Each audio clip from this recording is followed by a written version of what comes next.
Ladies and gentlemen, namuhla angeke ngibe lokho ngenda lama video noma lama audio esingisi, but I just want to be more realistic and touch lives where possible.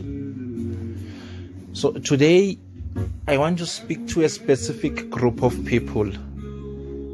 Ngifuna ukukhuluma nemuntu noma nebantu that are at a verge of giving up in life. I want to talk to this person that has been depressed in such a way that he or she doesn't know who to talk to. Ngifuna nangumuntu nangu lothi nakati acabange ama circumstances akhe, acabange situation yakhe, abone ngazuthi kude impilo la imbhekisa khona, noma ingambhekisa elsewhere but imbhekisa enzaweni lapho khona people batamenda a laughing stock. I want to challenge you today, ngikutshele mahala ukuthi God can change your situation. God can intervene in your situation and change your situation for as long as you change or you are prepared to change your position.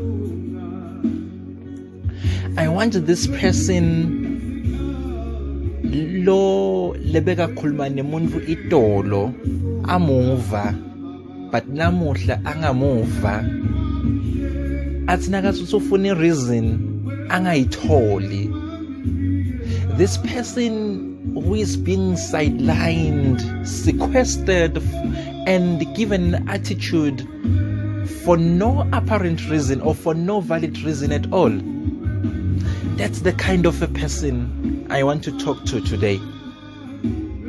Lalela, mhlawumbe ubhekene nesimo losibona ngathi ngeke sendlule, ona sendlula sitawundlula nengcenye yakho.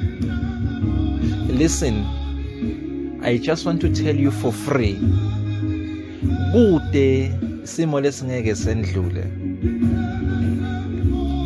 If you can hear my voice and get my message, do me a favor and leave everything to God. Let God fight these battles, because these are not your battles but they are His battles. Let Him intervene in your situation and fight on your behalf.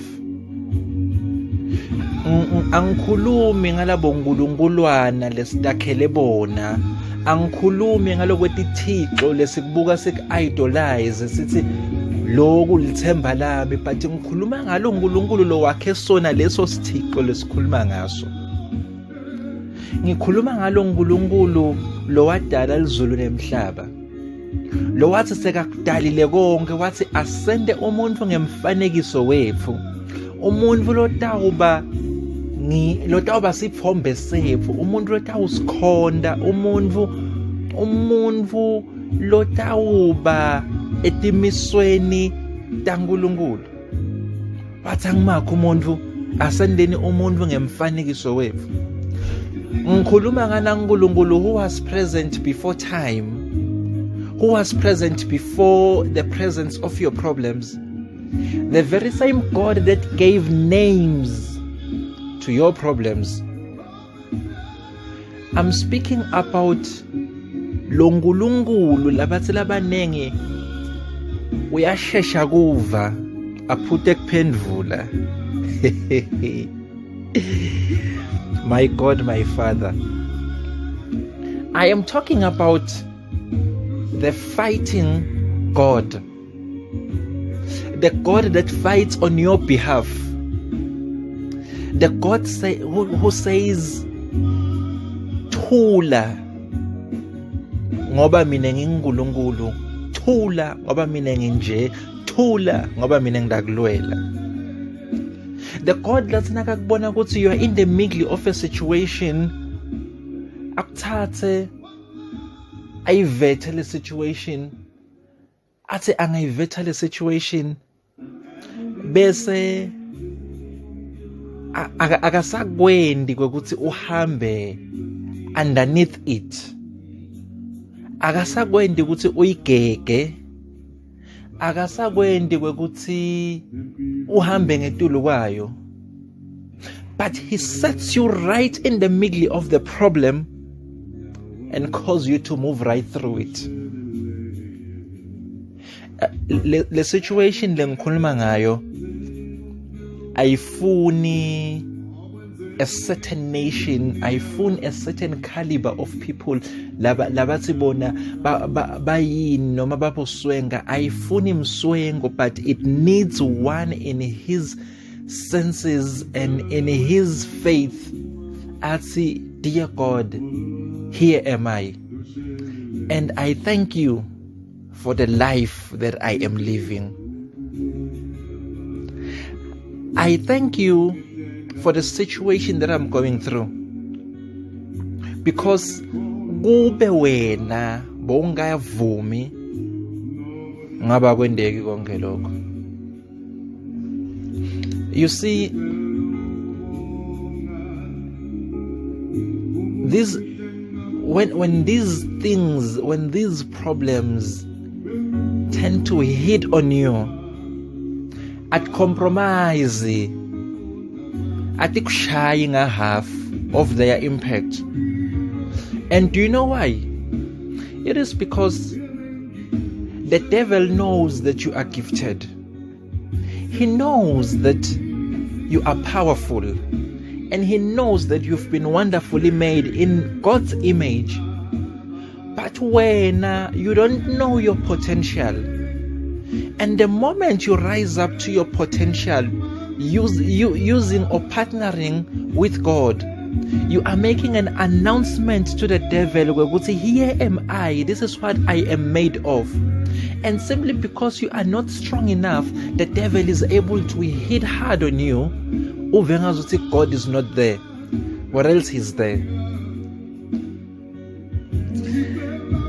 Ngalesinye isikhathi ufuna ukuthi nakufika letimo likushaya, ungakhali imbi kwesitha sakho, ungakhali embi kwalo muntu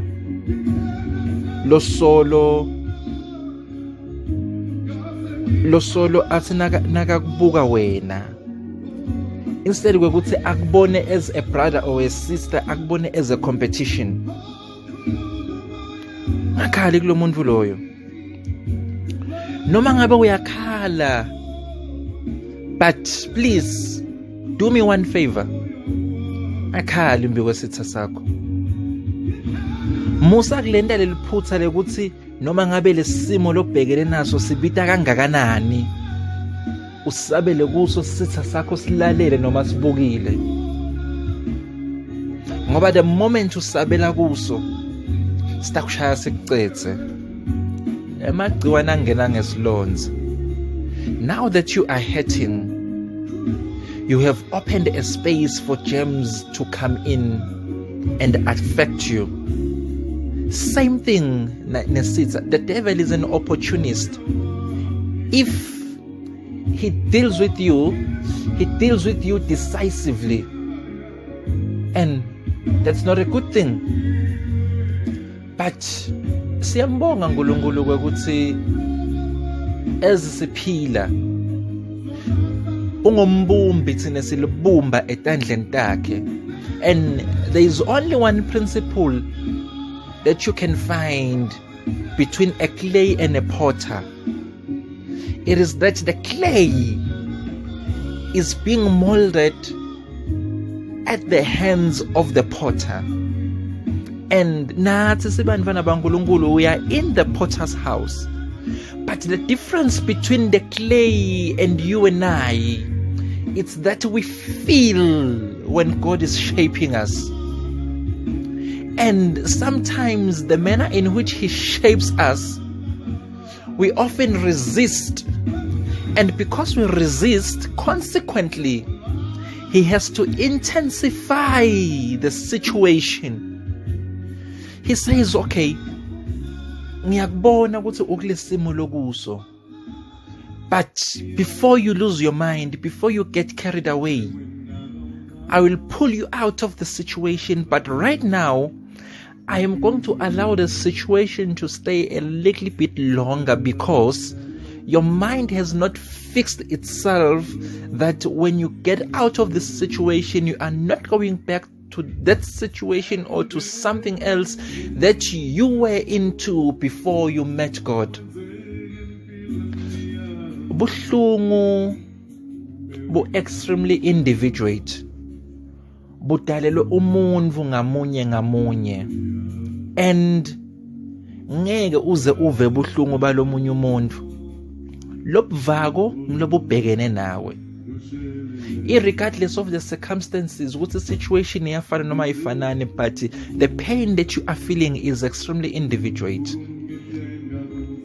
Now just because sokule simo lesi akunenzaba ukuthi bantu bakuthanza kangakanani, but ungaqali nangalenye ilanga ukufulule inyembeti takho kubantu laba wrong.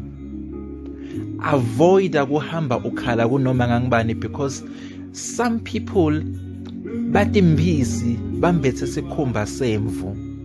Uyawukhala kubantu laba wrong uve ngematinyo because timbisi. So ungalendi leliphutha lelo. Just go through your problems because God has set you in the middle of those problems because He wants you to go through them. Your faith is revived when you meet challenging situations. Bantu labangavela nawe ekhathatekeni kwakho kude labangakusita ngakho. Abavela nawe, so why would they do something that will be at your benefit? Because lesimo lobhekene naso noma singevakala singetulukwane kwemandla sibhekene nawe, asifuni futhi lokunye eceleni, asikaduki asikalahleki, but si precise ukuthi sibhekene nawe. And what do? Change your position in order for God to intervene and change your situation. It is that plain simple. But akumnanzi the things that you go through. Tiyabita mfana sekhaya ngifuna ukukuyenga. Tibita ukuthi ngesikhathi utkhohlwe ukuthi ungibani.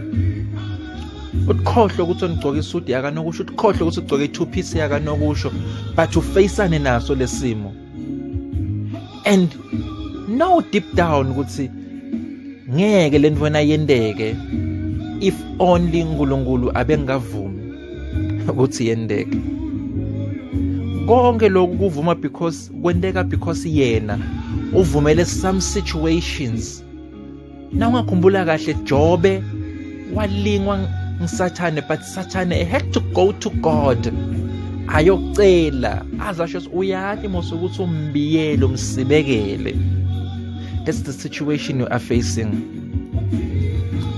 But namuhla lalela ngikutshele something. Konke lohamba kuko ukhona Jesu. Mhlawumbe nyalo ukhathatekile ngikhuluma nawe nje, I don't even make sense. Angwenda umcondvo lophilako kuwe, but methembe naloku noma simo sinje utote sisula tinyembeti takho mfana sekhaya. Utate sisula futhi phinza buyisele. He is a God that restores. Let me tell you something. God reveals Himself in situations. He creates a situation for revelation.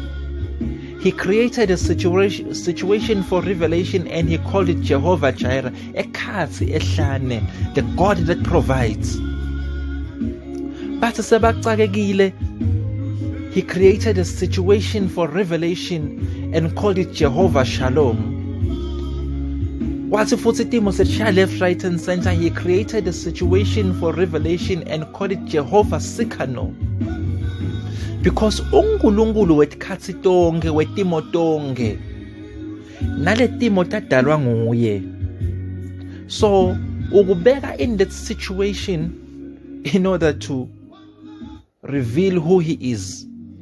And once he reveals who he is, he wants you to tag along, tap on his grace, tap on his mercies and follow him.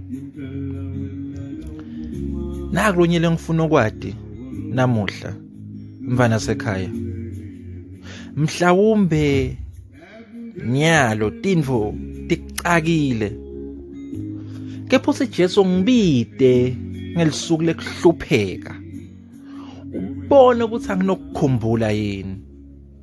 Uyawuthi umangala ukuthi uyambita sabele ngeligama lakho, athi yebani, sengiyibonile le situation. I have seen the situation of my children who are in Egypt, and I have heard their cry, and I know their sorrows, and I have come to deliver them out of the hand of the Egyptians.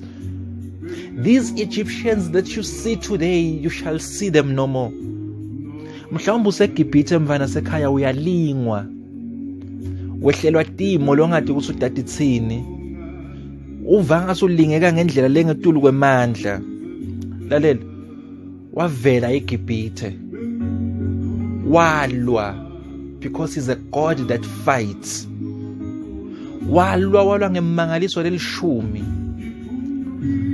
kwathi kusenjalo washintsha abantu abayingadi, because lo nkulunkulu lona sekacale kulwa, akalawulwa. Uthi nginkulunkulu lonemona longalekelelwa, akadzingi wena ukuthi umlekelele, akudzinga ukuthi umethembe, because yena utakulwela kulesimo lesi. He is a fighting God. Sihamba nendvodza lelwako, lendvodza lena iyalwa, ilwa futhi naseyicale kulwa. Yena lo Sathane lolwisana nako uhlala phasi athathe ama notes, because the devil is a liar.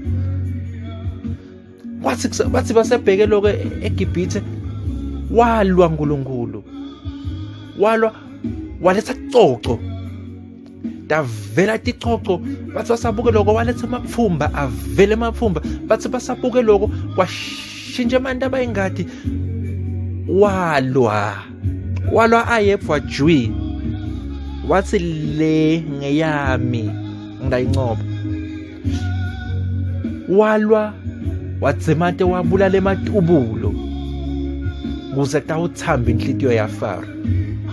Lalela, labo Faro loba facing namuhla, the Pharaohs that you are facing today, the Egyptians that you are facing today, God is going to fight on your behalf.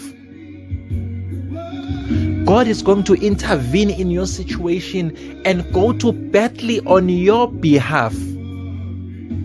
Ngeke acelele omnye umuntu, ngeke acelele amanye ama-forces. He is enough, he is sufficient, his grace is sufficient.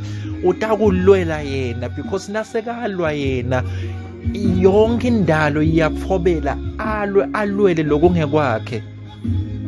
Labo Faro laba kuthomenta kangaka namuhla, kusasa batawe batilila, batilanza phambi kwaJehova, because uyalwa lo Jesu lengikhuluma ngaye. Lo nkulunkulu uyalwa, ulwa. Lalela ngakutshela mfana sekhaya, akusinkondlo le. I am imparting a message for the restoration of that somebody that has been broken down. I am imparting a word of hope to somebody that is going through things, to somebody that is facing situations. Angiyati le situation lobhekene nayo, and angidzingi kuyati, but I am just giving you a word that God uyalwa nasekalwela bantwana bakhe, for as long as you are going to change your position. Ukhala ububule kuye.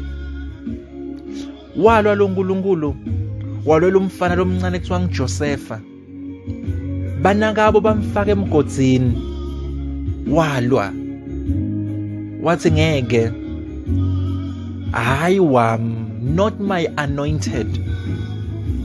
Waphuma naye, wangena naye emgodini, waphinda waphuma naye, wahamba naye ekhathe eGibhithe la kangena khona naye endlini yaPotifa. lapho ekhathi asebenza khona njengesicila wamvikela. Lithi iBhayibheli konke libeka kuthinza Joseph kwakubusisekile ngoba uNkulunkulu wayekadza naye. Everything that Joseph touched was being blessed because God was still with Joseph and he was a blessing to him. Wandlula waya ejele. Even when he was in custody, God never plucked out the gift that Joseph had in him, because uNkulunkulu, it doesn't look for anything else. Ukudale waba complete nalokulonako. All he needs udzinga wena ukuthi uthembele process yakhe. Trust in the process that he is using, because uyalwa lo babe lo ngikhuluma le ndvodza lena yalwa Daniela asekhathe emgodini wetingonyama. Wangena naye wafika wavala emabhubesi umlomo. Bathi bayithi watomhlola Daniela bamkhanza ahleti nawo. Wathi uNkulunkulu wavalile emabhubesi umlomo. Emabhubesi bekade alambile. Walwa uNkulunkulu mfana sekhaya, walwa ayepwa. Wayincoba lempi. Walwa uNkulunkulu walolu umfana lomncane lomDavide. Afeyisene nesitha lekade singathiso sakhe. Sitha bekumele ngabe sinqotshwe inkosi Sawula. Wasincoba anempi yakhe. But kwathi umfana weligcobo, umfana lomncane lobuye etinkomeni. Babathe bomnakabo uyaphapha wena. Buka Davide uncandwa bomnakabo. Ngale Josepha wendelwa phasi bomnakabo. Lalela, ngathi ngesikhathi opposition ayisuke ngephandle, isuke ekhaya la uphila khona. Isuka kulabantu lophila nabo lobathembile. But konke lokho, God can still fight in your situation and on your behalf. The opposition ayinenzaba, but the resistance lo iletha kwa uNkulunkulu is all that matters. Ungadlweli. Let God fight these battles, because it is the spirit of darkness against the spirit of God or the spirit of goodness that are fighting, and you are nothing but simply a battleground. And let God take care of the situation, because if these two forces fight, the ground is bound to suffer. And right now you are suffering because these two forces are fighting. And never ever get carried away. God will bring you out of the situation. You will never know how pain is so difficult to control until you meet God. Because before you meet God, you don't have the intentions to deal with the intensity of your desires, because now God has shown up and he requires a certain behavior. You find yourself that you have this proclivity to resist, and because you resist, the situation is not going anywhere until you show some faith in God. Naku ekugcina lengushiya nako. Na ungakhumbula kahle liphimbo lakho netinyembeti talo ngenda ube kunemuntu longaliva ukuthi lisho kuthini. I am saying it is possible that your voice and your tears combined make no vocabulary sense, if there is something like that. But God that created sound knows what you are saying. You may not be able to speak out some words and find yourself shouting, saying, "Hey, Abashata." But the God who created sound knows that cry. Let me tell you a secret today. There is an angel responsible for every tear that we cry. He picks them up and interprets them to God. And if God reads that message, he has to find you in a receptive position in order for him to intervene and bless you in your situation. There is God. Labantu labawedzelelako namuhla, labakulimatako, labakudzelela nasemsebentini, bayekele. Dedela lembi uyidedelele kusomandla. Ngikutshelile ngathi kusasa you will be rejoicing. Utawutiva ngazuthi uhambe gagasini wondering ukuthi uNkulunkulu bekasola kuphi sonke lesikhathi lesi, because sometimes God covers you whilst he's working on your situation, because if he wouldn't have covered you, the devil beyitawufike mess up ngawe, and oftentimes he removes his cover and checks on you if you are still doing okay, and he brings you out of the situation before you lose your mind, because sometimes we have to almost lose your mind in order to change your mind. Mvana sekhaya, that is my message for you. Kude lokuphelile, kude futhi lokuseta uphela, as long as uNkulunkulu asekhona. Phela kwaNkulunkulu kusho kuphela kwemhlaba, kusho kugoqotha kwemhlaba. Kude lokuseta uphela kuphela ngenzandvo yemuntu. Ngepha konke lokutawuphela, kutawuphela ngoba uNkulunkulu uthi takuphele. Kutawuphela ngoba wena usebenzisa amandla owanikwa uNkulunkulu nakaphefumulela ingcenye yakhe kuwe. Wathi uNkulunkulu, I am your child. Take care of this situation. I-revenge ayisiyo yakho. Utiphinziselela kusiko kwakho kubita ligama lelithembekile lelinemandla. Kwakho kubita ligama lelingasoze laphelelwa amandla.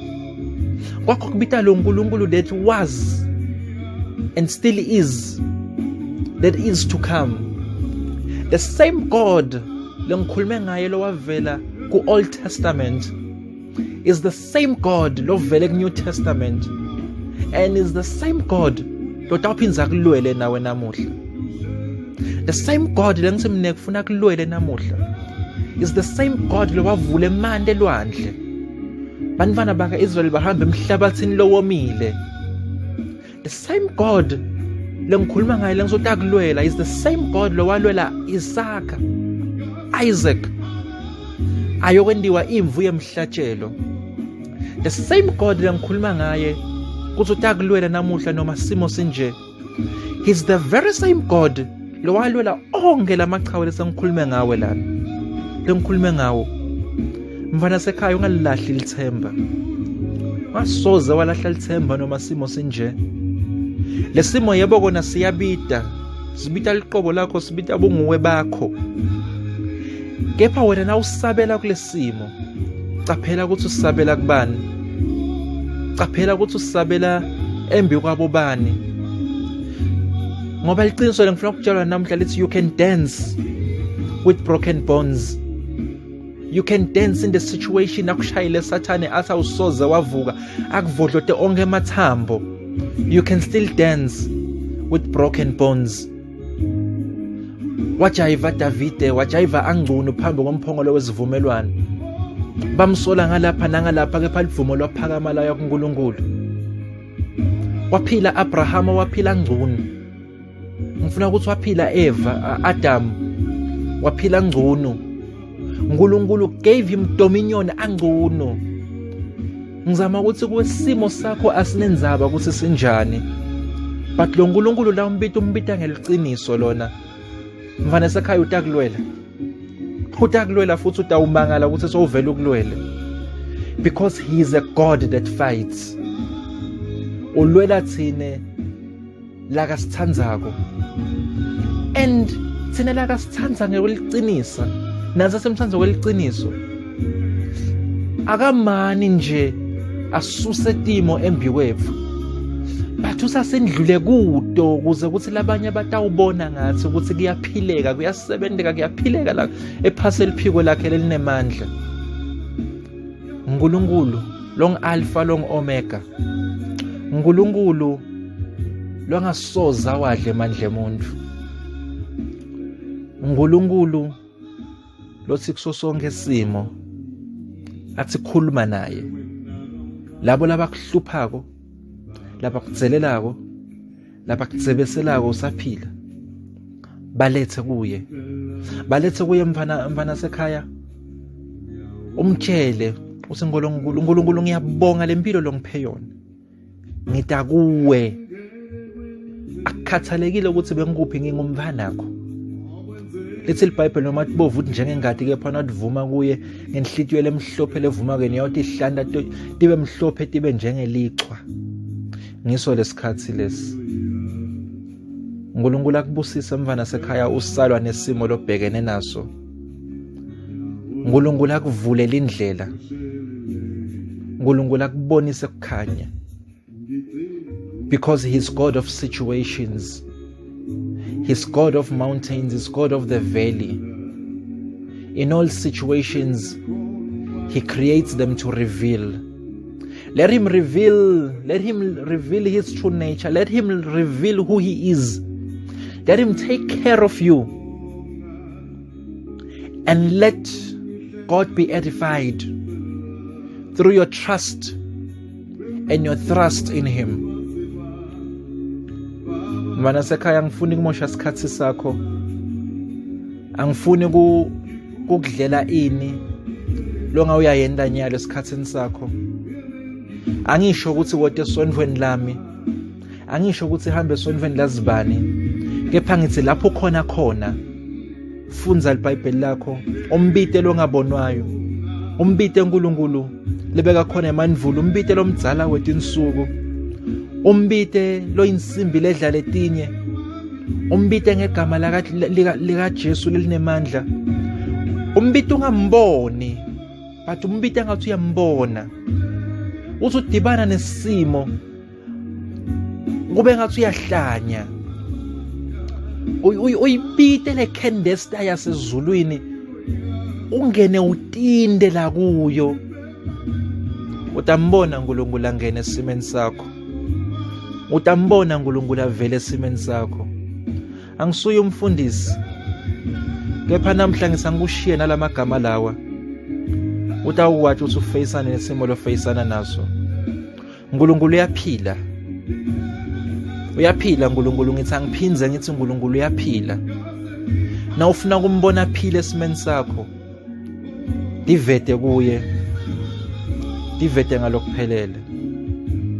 Mfana sekhaya, this is Khabako Macreed, and with this message ngithi thatha kuphila, ukunyenyete kulabanye uNkulunkulu utakulamlela uNkulunkulu bengazuthi kude lebekonakele. Bese ngikathi ngivalelisile ngengikhabako, ngingumhlanga, ngengikhabako Macreed. uNkulunkulu utakulwela mfana sekhaya, ube nelisuku loluhle. Ladies and gentlemen, namuhla angeke ngibe lokho